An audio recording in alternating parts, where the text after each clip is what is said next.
Hello, you sentient ball of stardust. My name is Casey Davis. I'm a therapist and I'm an author of the book How to Keep House While Drowning, where I talk about ways to make it a little bit easier to take care of yourself when you're overwhelmed, stressed, have mental health issues, physical health issues, or maybe you're just in a hard season of life. Maybe you're looking for a place that you can come and listen to some practical advice. This is a podcast for all of the self-help rejects. We're going to talk about skills for survival and self-kindness. And I'm going to leave the pop psychology at the door. I promise not to tell you to meditate or to journal. We're just going to give you some really insightful conversations with hopefully some practical advice. So I don't believe you need to pick yourself up by the bootstraps. I don't want you to just try harder, and I don't believe that laziness exists. So join me over on Struggle Care, where we can find compassionate solutions that help us function a little bit better. My brother-in-law died suddenly, and now my sister and her kids have to sell their home. That's why I told my husband we could not put off getting life insurance any longer. An agent offered us a 10-year, $500,000 policy for nearly $50 a month. Then we called SelectQuote. SelectQuote found us identical coverage for only $19 a month, a savings of $369 a year. Whether you need a $500,000 policy or a $5 million policy, SelectQuote could save you more than 50% on term life insurance. For your free quote, go to SelectQuote.com. SelectQuote.com. That's SelectQuote.com. SelectQuote. We shop, you save. Full details on example policies at SelectQuote.com/commercials.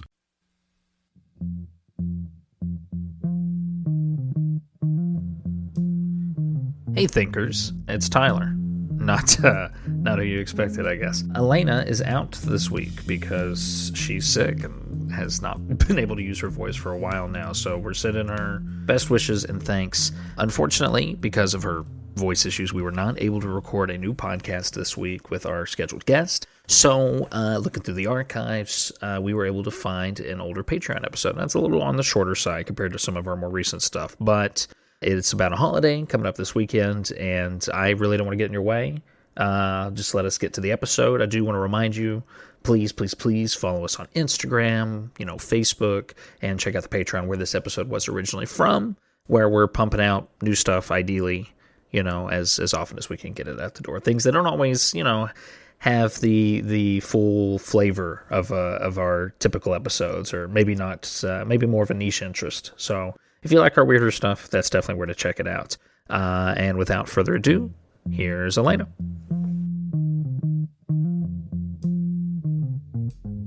Hey guys, happy end of September.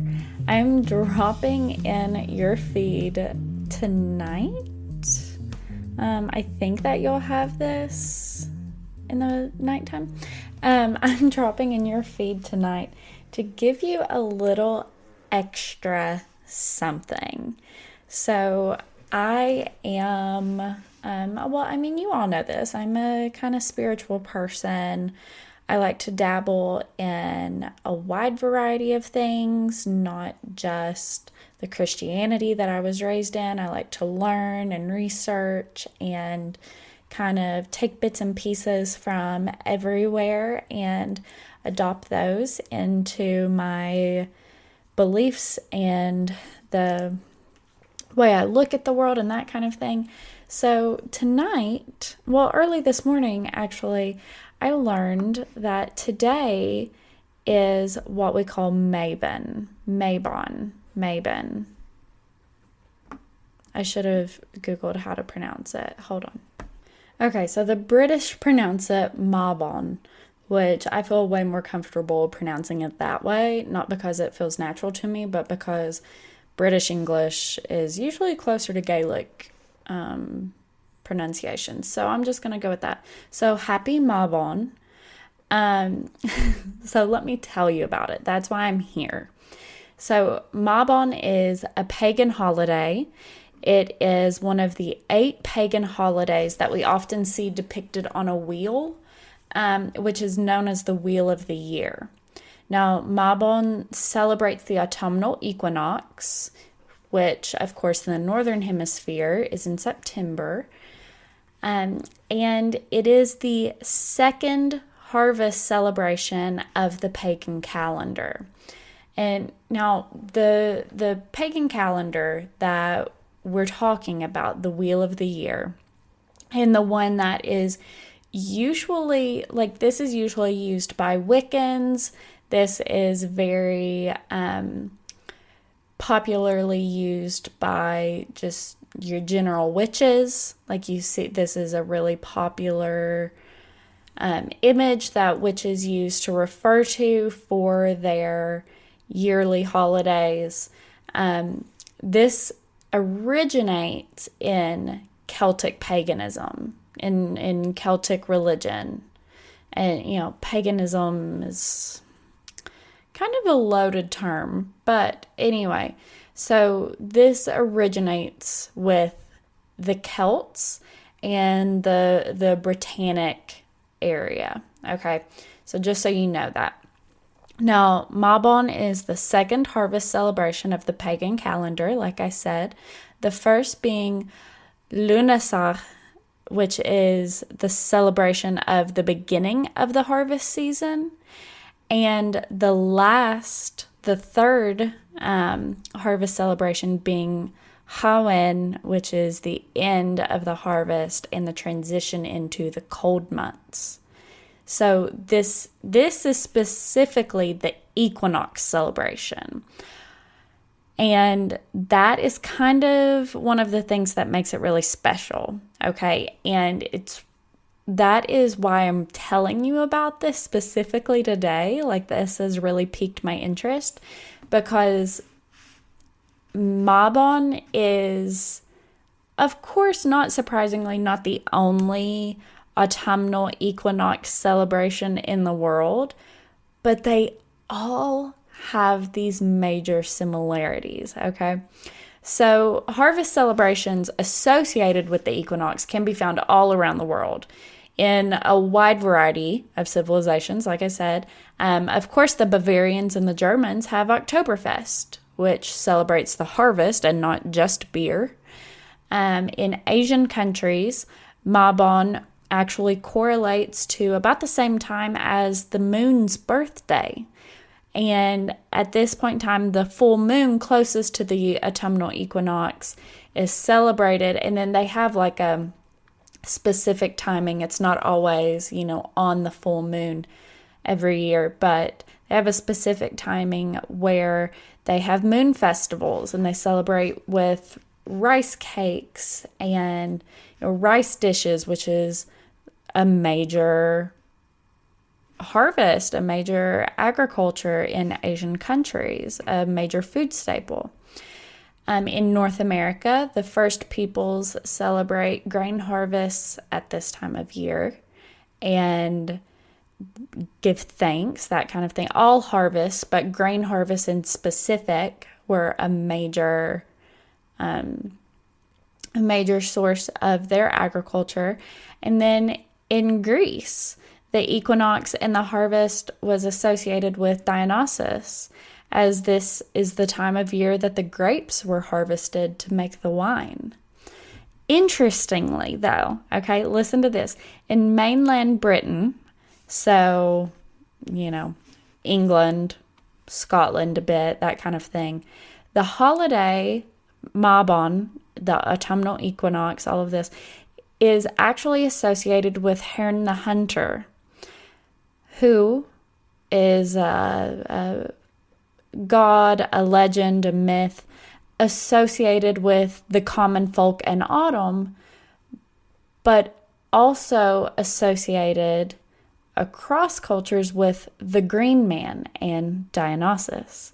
So I think it's really interesting that this specific mythological character, Herne the Hunter, is associated with the Green Man, who is an ancient Celtic entity. And he's a god of the vine, a god of the vegetation, of the earth, right? And Dionysus, similarly, the god of wine and of parties and, all of that stuff, but also a god of agriculture and of the vine and of growth. So I just think it's super interesting that in British folklore, Mabon is associated with Hare and the Hunter, folk, like the common folk, deer season, autumn, but also still with the Green Man and Dionysus. Just really interesting to me that those all follow through and that those three have those major connections to one another across cultures. Now, it's pretty typical, again, across cultures for this celebration to be one of Thanksgiving.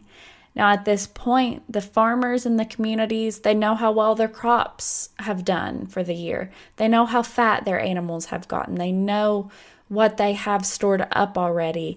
And it's kind of a time for like, well, we're ready for the coming winter, or we're as ready as we can be. And they're thankful for what they have, whatever they have, because it's what will hopefully get them through the cold months, the winter. Now, some sources say that the name Mabon comes from a Celtic Welsh god named Mabon, or some variation thereof, and he's the son of the Earth Mother, and he's associated actually with the sun itself as well, which is really interesting to me. The origin of the name is pretty heavily debated by scholars, though, so I don't really know for sure, but that origin is a pretty common one across sources, right?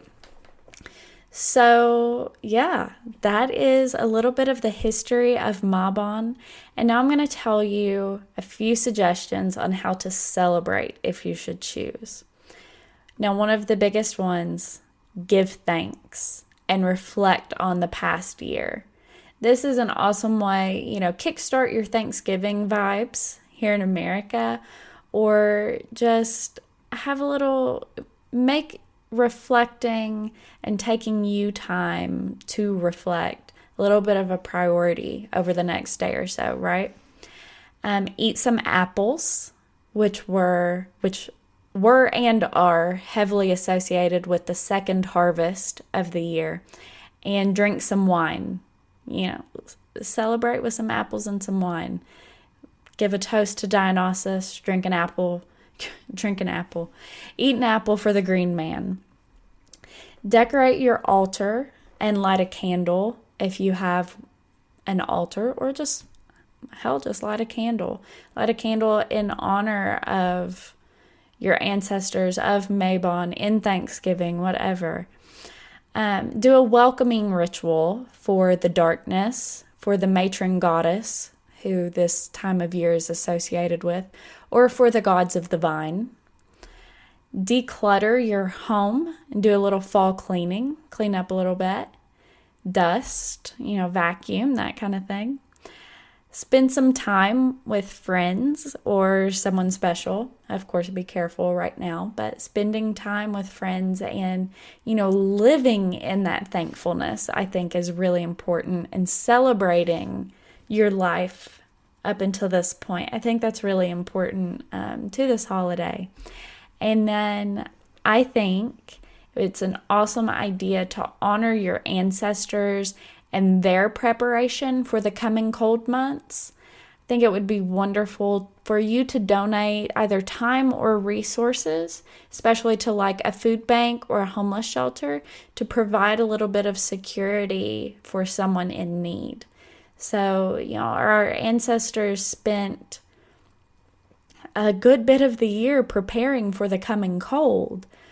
And if you're provided for already, which most of us are decently provided for, given the resources that we have in the modern world, so why not help out someone in need and make sure that they're provided for as well?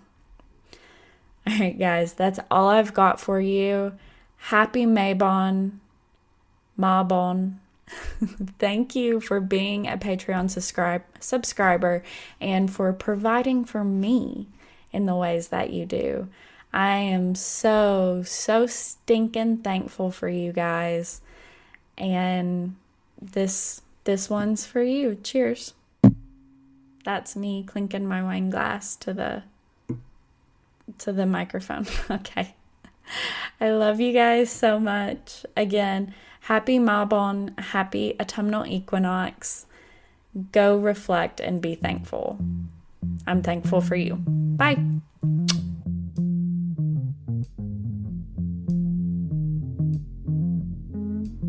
Hey, thanks again, everyone, for tuning in this week and, checking us out.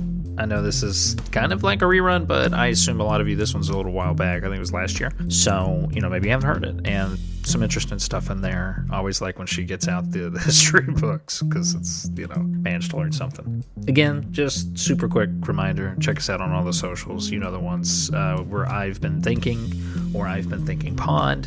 Pretty much everywhere. Give us a review. Those are great if you like this one. Again, also check out the Patreon. That's where all our fun, interesting stuff is going to end up that isn't, mainstream. Thank you all for listening, and we'll see you next time.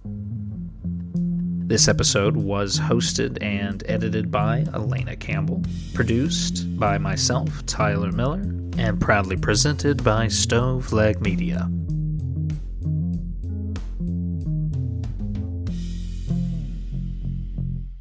Hello, you sentient ball of stardust. My name is Casey Davis. I'm a therapist, and I'm an author of the book How to Keep House While Drowning, where I talk about ways to make it a little bit easier to take care of yourself when you're overwhelmed, stressed, have mental health issues, physical health issues, or maybe you're just in a hard season of life. Maybe you're looking for a place that you can come and listen to some practical advice. This is a podcast for all of the self-help rejects. We're going to talk about skills for survival and self-kindness. And I'm going to leave the pop psychology at the door. I promise not to tell you to meditate or to journal. We're just going to give you some really insightful conversations with hopefully some practical advice. So I don't believe you need to pick yourself up by the bootstraps. I don't want you to just try harder, and I don't believe that laziness exists. So join me over on Struggle Care, where we can find compassionate solutions that help us function a little bit better. Fargo, the new virtual assistant from Wells Fargo, makes banking faster and easier. Like this. Fargo, what's my checking account routing number? And this. Fargo, turn off my debit card. And this. Fargo, what did I spend on groceries last month? And that's just the beginning. Do you, Fargo? You can. In the Wells Fargo mobile app. Learn more at wellsfargo.com/getfargo. Terms and conditions apply. Your mobile carrier's availability and message and data rates may apply. Wells Fargo Bank, N.A., member FDIC.